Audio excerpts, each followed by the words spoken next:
జై శ్రీరామ్ శ్రీమాత్రే నమః శ్రీ గురుభ్యో నమః 2024 సంవత్సరం సెప్టెంబర్ మాసంలో ద్వాదశ రాశుల వాళ్ళకి ఈ మాసం యొక్క మాస ఫలాలు. ఈ మాసం యొక్క మాస ఫలాలు ప్రసాదించే గ్రహ దేవతల యొక్క గోచార స్థితిగతుల్ని ప్రథమంగా మనం తెలుసుకుందాం. వృషభ రాశిలో గురుదేవుని సంచారము, మిథున రాశిలో మంగళ సంచారము. ఈ నెల బుధ భగవానుడు మూడు రాశుల్లో సంచరించబోతున్నారు. ఈ నెల 4వ తారీఖు వరకు కర్కాటక రాశిలో బుధ భగవానుడి సంచారం ఉంటుంది. 5వ తారీఖు నుంచి కర్కాటక రాశి నుంచి సింహ రాశిలోకి ఆయన అడుగు పెట్టబోతున్నాడు. అలాగే ఈ నెల 24వ తారీఖు నుంచి సింహ రాశిలో ఉన్న బుధ భగవానుడు కన్యా రాశి స్వస్థానగతుడు అవుతూ ఉన్నాడు. సూర్యనారాయణమూర్తి స్వక్షేత్రమైన సింహరాశిలో సంచారం సాగిస్తూ ఉన్నారు ఈ నెల 16వ తారీఖు వరకు. అంటే మొదటి తారీఖు ఫస్ట్ నుంచి 16వ తారీఖు వరకు కూడా ఆయన సింహరాశిలో ఉంటాడు. 17వ తారీఖు నుంచి సింహరాశిలోంచి కన్యా రాశిలోకి ఆయన అడుగు పెడతాడు. శుక్ర భగవానుడు మరి కేతుదేవునితోటి కూడి కన్యా రాశిలో సంచారం చేస్తూ ఉన్నారు. ఈ నెల 19వ తారీఖు నుంచి ఆయన కన్యా రాశి నుంచి విడివడి ఆయన స్వక్షేత్రమైన తులారాశిలోకి వచ్చి స్వస్థానగతుడు అవుతూ ఉన్నాడు. స్వక్షేత్రమైన కుంభరాశిలో శనీశ్వరుడు వక్రించిన శనీశ్వరుడు సంచారం జరుగుతూ ఉంది. మీన రాశిలో రాహుదేవుని సంచారం జరుగుతూ ఉంది. ఈ ఈ గోచార గ్రహాలు ఈ గోచారంలో గ్రహ దేవతలు ఈ స్థానాల్లో ఉన్నాయి. ఈ మాసంలో ఉన్న ప్రత్యేక అంశం ఏంటంటే బుధ భగవానుడు 3 రాశుల్లో సంచారం చేస్తూ ఉన్నాడు.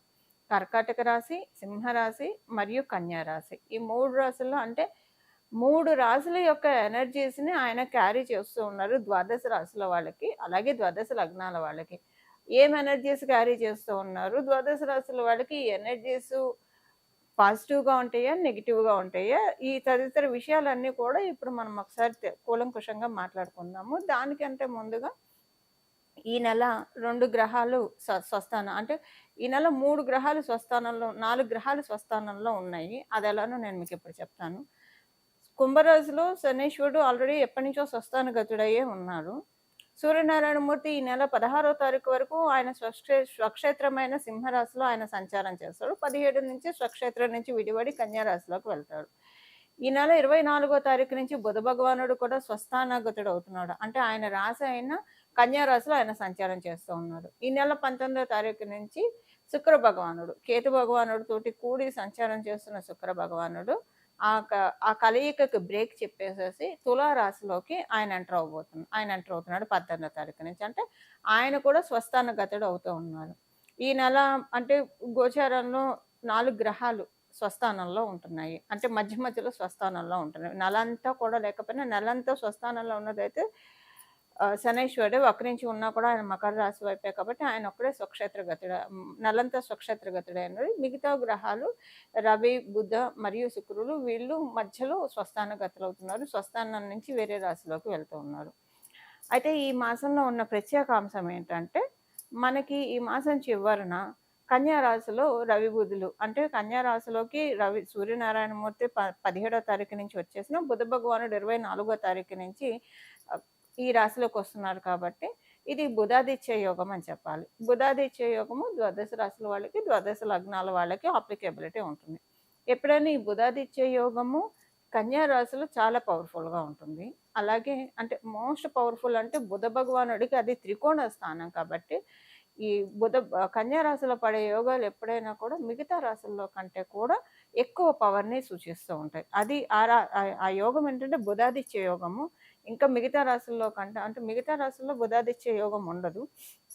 సింహరాశిలో ఏర్పడ్డా, మిథున రాశిలో ఏర్పడ్డా, మేష రాశిలో ఏర్పడ్డా, కన్యా రాశిలో ఏర్పడ్డా ఈ 4 రాశుల్లో కనుక బుధాదిత్య యోగం ఉంటే కనుక చాలా చక్కటి అద్భుతమైన రిజల్ట్స్ ఇస్తుంది ఈ యోగము.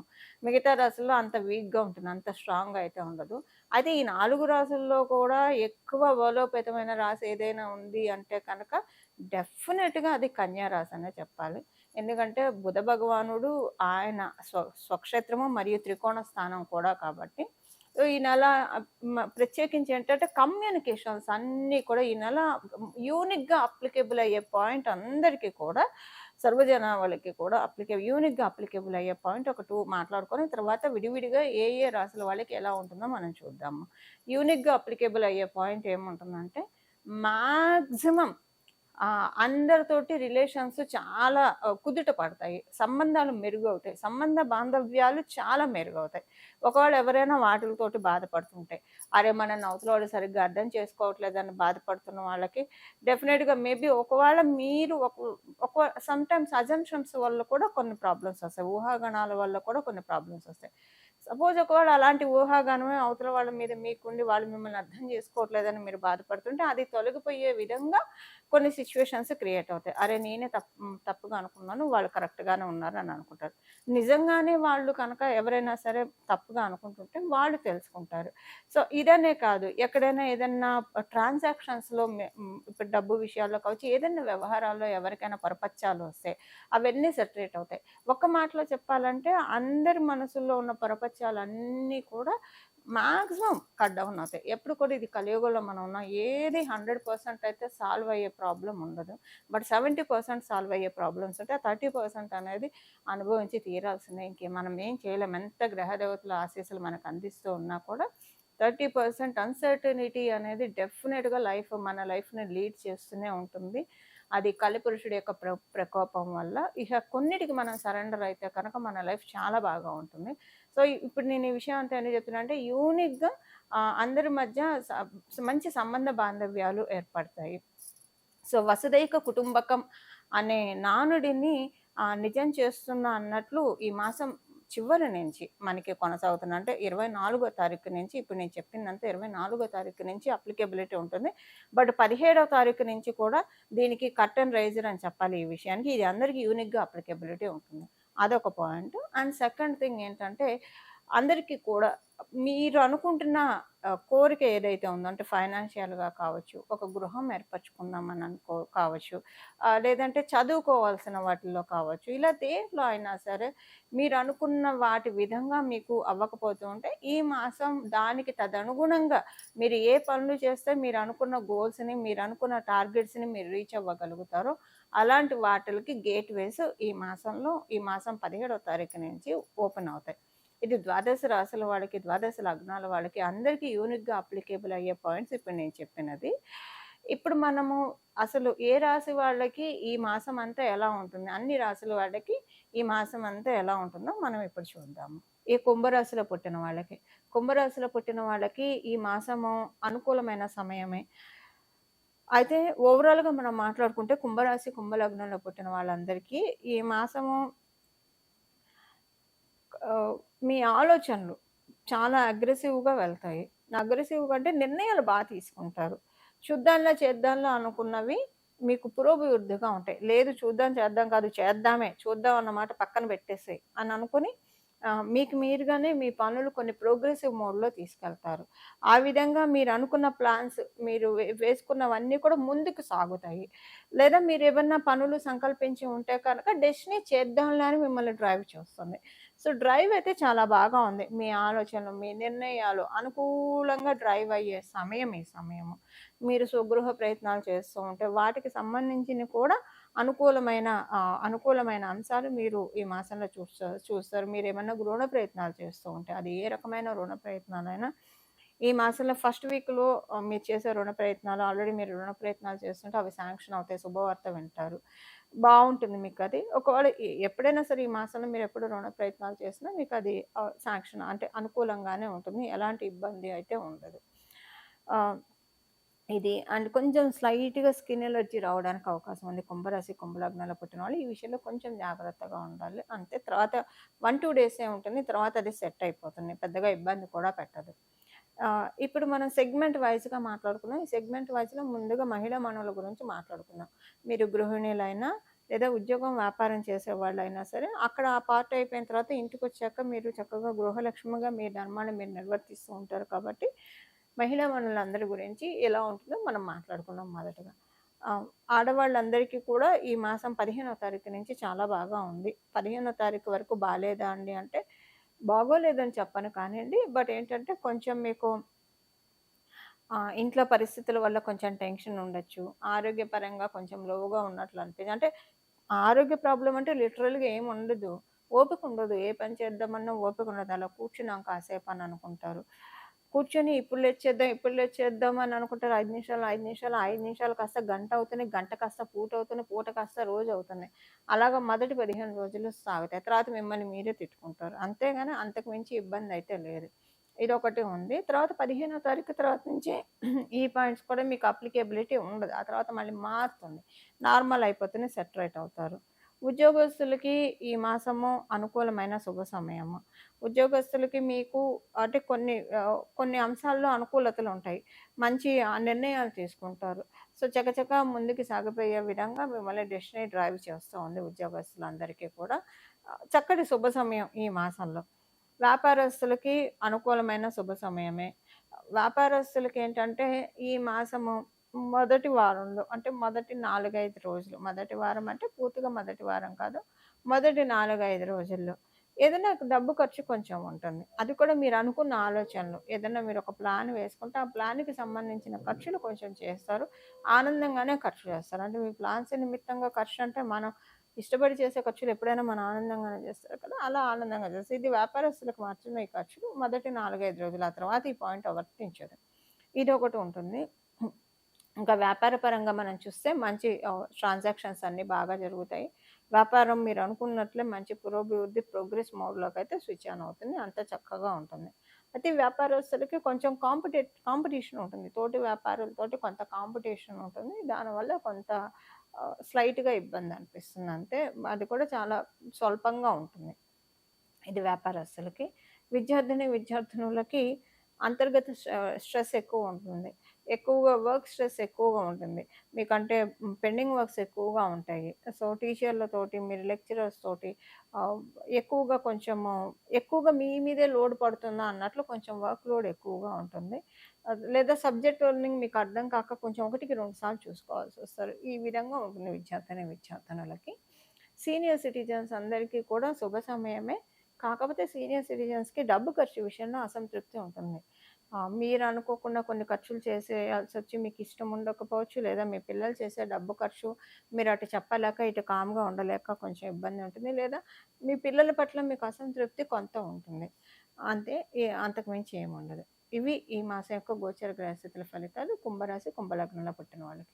ఈ మాసం చేసుకోవాల్సిన పరిహారం వచ్చేసేసి బుధాదిత్య యోగం కన్యా రాశిలో మనకి జరుగుతూ ఉంది. అందులో మనకి ఈ నెల 19వ తారీఖు నుంచి శుక్ర భగవానుడు కూడా స్వస్థాన గతుడు అవుతూ ఉన్నాడు తులా రాశికెళ్ళి. ఆ రాశిలో ఆయన చాలా కంఫర్టబుల్‌గా ఉంటాడు. వృషభ, తులా రాశులు, మకర, కుంభ రాశుల్లో ఆయన డెఫినిట్‌గా కంఫర్టబుల్‌గా ఫీల్ అవుతాడు. ప్రత్యేకించి తులా రాశి కళత్రకారకుడైన శుక్ర భగవానుడు కళత్ర స్థానాల్లో చాలా బాగా ఉంటాడు. కళత్రం అంటే కళ్యాణం, స్పౌస్ అనమాట. ఆడవాళ్ళైతే మగవాళ్ళు కళత్రం అంటారనమాట. కళ్యాణం అనమాట. కళ్యాణ కారకుడు, కళత్ర కారకుడు, స్పౌస్ అని చెప్పాలి. సో, ఆ కళత్ర స్థానం మనకి సహజ కాలపురుషుడు కుండలిలో కళత్ర స్థానం చాలా బలంగా ఉంది. సో, శుక్ర భగవానుడు తులారాశిలో చాలా యాక్టివ్‌గా ఉంటాడు. అయితే ఇప్పుడు మనం బుధాదిత్య యోగము, అలాగే సప్తమ స్థానంలో శుక్రాచార్యుల వారి సంచారము. ఇది ఒక రకంగా మనం తెలుసుకోవాలంటే పంచమహాపురుష యోగాల్లో ఒకటైన మాలవ్య మహాపురుష యోగానికి కూడా ఇది కర్టెన్ రైజర్ అవుతుంది.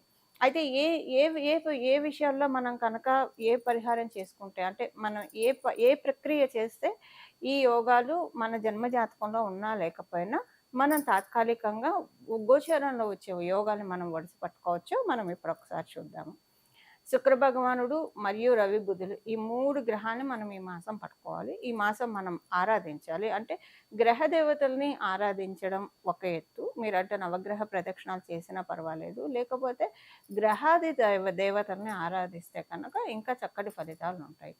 బుధాదిత్య యోగం కాబట్టి చక్కగా ఎవరికైనా బుధాదిత్య యోగం మీ జన్మ కుండలిలో ఉన్నా కూడా మీరు రోజు విష్ణు సహస్రనామం వినడం కనుక చదవడం వస్తే చాలా మంచిది. కొంతమంది చదవడానికి భయపడతారు. భయపడేవాళ్ళు వినడం. ఒకవేళ చదివే తీరిక లేకపోయినా సరే మీరు ఏ పని చేస్తూ ఉన్నా జస్ట్ అలా చక్కగా విష్ణు సహస్రనామం ప్లే చేస్తూ మీ పనులు మీరు చేసుకోవచ్చు. ఇలా మనకి టైంని చాలా వైజ్‌గా యూజ్ చేసుకున్న వాళ్ళం కూడా మనం అవుతాము. సో, అలా గనక మీరు విష్ణు సహస్రనామం చదవడానికి కానీ, లేదా వినడానికి కానీ ప్రయత్నిస్తే చాలా మంచిది.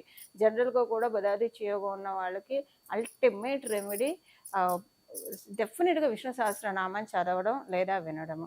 ఇక భగవంతుడు సిగ్నేచర్ చేసిన ఆ భగవంతుడు ఆటోగ్రాఫ్ పెట్టబడినది అవుతుంది వాళ్ళ జన్మ జాతకం. ఇప్పుడు మనం ఎగ్జామ్స్ రాస్తే మన చిన్నప్పుడు మనందరం ఎగ్జామ్స్ రాసిన వాళ్ళు ఇప్పుడు మన పిల్లలు ఎగ్జామ్స్ రాస్తూ ఉంటారు. రాసినప్పుడు ఏముంటుంది, కొంతమంది పిల్లలు బాగా ఎగ్జామ్ రాస్తే టీచర్స్ ఇంప్రెస్ అయితే, లెక్చరర్స్ ఇంప్రెస్ అయితే గుడ్ అని పెడతారు, వెరీ గుడ్ అని చెప్పి పెడతారు, స్టార్స్ ఇస్తారు. ఆ పిల్లలకి ఆ టైంలో అది చాలా వరంగా అనిపిస్తుంది అలా టీచర్ అప్రిషియేట్ చేస్తే.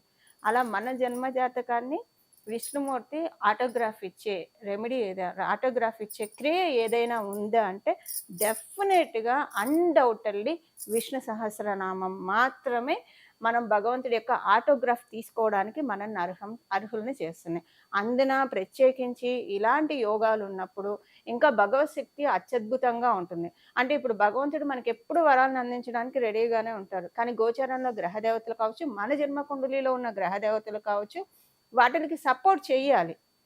వీళ్ళు పూర్వజన్మలో ఈ కర్మ చేశారు, నువ్వెలా పూర్తిగా వరాన్ని ఇస్తావు, మా పనిని మమ్మల్ని చేసుకొని, లేదా ఈ జన్మలో ఇవి చేశారు, సో వాటికి మేము ఇవ్వాలి, ఫలితాలు ఇవ్వాలి అని ఏం చేస్తాయంటే భగవంతుడి కృప ఉండడం వల్ల ఏమవుతుందంటే కొంతలో మనకి తగ్గిపోతుంది. అంటే ఎక్కడో పెద్ద రాయి వచ్చి తగలాల్సిన చోట చిన్న రాయితో వెళ్ళిపోతున్నాయి భగవంతుని పట్టుకుంటా కనుక. ఇలాంటి ప్రత్యేకించి ఇప్పుడు గ్రహ దేవతలు కూడా వరమిస్తున్న సమయంలో కనుక మనం ఇలాంటి ప్రక్రియలు చేసుకుంటే కనుక అత్యద్భుతంగా యోగిస్తుందని చెప్పడంలో ఏ మాత్రం సందేహం లేదు. బుధాదిత్య యోగం డెఫినెట్‌గా చాలా బాగా వర్కౌట్ అవుతుంది. అన్ని రాసుల వాడికి కూడా విష్ణు సహస్రనామం వినడం వల్ల, లేదా చదివితే ఇంకా మంచిదండి. చదవడం లేదా వినడం ఏదో ఒకటి మన ఈ కలియుగంలో భగవంతుడి పైన మనసు లగ్నం చేయడం అనేది మనం ప్రారంభిస్తే కనుక ఇహ మన లైఫ్‌లో అంతా కూడా చుట్టూ ఉన్న పరిస్థితులన్నీ సానుకూలం అవ్వడం వన్ బై వన్ అనేది మనం చూస్తాం. అంటే మనం చేసే పనులన్నీ కూడా సులభతరం చేస్తాడు భగవంతుడు పెరుమాళ్ళు. ఇది ఒకటి. రెండవ పరిహారం ఏంటంటే శ్రీ మహాలక్ష్మి అమ్మవారి ఆరాధన. కనకదార స్తోత్రాన్ని చదువుతారా, లేదా లక్ష్మీ అమ్మవారి అష్టోత్తరం చదువుతారా, మహాలక్ష్మి అమ్మవారి స్తుతి చదువుతారా, ఏదైనా పర్వాలేదు. లక్ష్మీ అమ్మవారికి సంబంధించినవి ఏదైనా నామాల్ని చదవడానికి ప్రయత్నించండి, లేదా కనీసం ఇందాక చెప్పినట్లు వినడానికైనా ప్రయత్నించండి. ఏదైనా కూడా మనకి చక్కటి ఫలితాలను ఇస్తుంది. బుధాదిత్య యోగం ఇప్పుడు చాలా పవర్ఫుల్గా ఉంది. ఇప్పుడు ఉన్న బుధాదిత్య యోగం ఇంకా పవర్ఫుల్గా ఉంది. దీని గురించి నేను ఇంకొక సపరేట్ వీడియో కూడా చేస్తాను. అందులో కూడా మీకు చక్కగా మొత్తం వివరాలు నేను చెప్పడానికి ప్రయత్నం చేస్తాను. ప్రస్తుతానికైతే ఈ మాసము విష్ణు సహస్రనామం చదవడము, అలాగే మరి అయ్యవారిని పూజించినప్పుడు అయ్యవారి వక్షస్థలంలో ఉన్న అమ్మవారిని కూడా మనం పూజించాలి కదా. అలా శ్రీ మహాలక్ష్మి అమ్మవారి సహస్రనామం చదవడం కానీ, వినడం కానీ, లేకపోతే మహాలక్ష్మి అమ్మవారికి సంబంధించిన ఏదైనా స్తుతి చేయడం వల్ల మనకి చాలా చక్కటి శుభ ఫలితాలు వస్తాయి. ఈ విధంగా మనం అందరం కూడా భగవంతుడిచ్చిన ఈ కాలాన్ని చక్కగా సద్వినియోగం చేసుకుంటూ నిత్య జీవితంలో మన కర్తవ్యాల్ని, మన బాధ్యతల్ని మనం నిర్వర్తిస్తూ భగవంతుడి యొక్క పాదాలని మనం పట్టుకుందాము. మనందరం కూడా జీవన్ముక్తులం అవ్వడానికి ప్రయత్నిద్దాం. మంగళం. నమో భగవతే వాసుదేవాయ.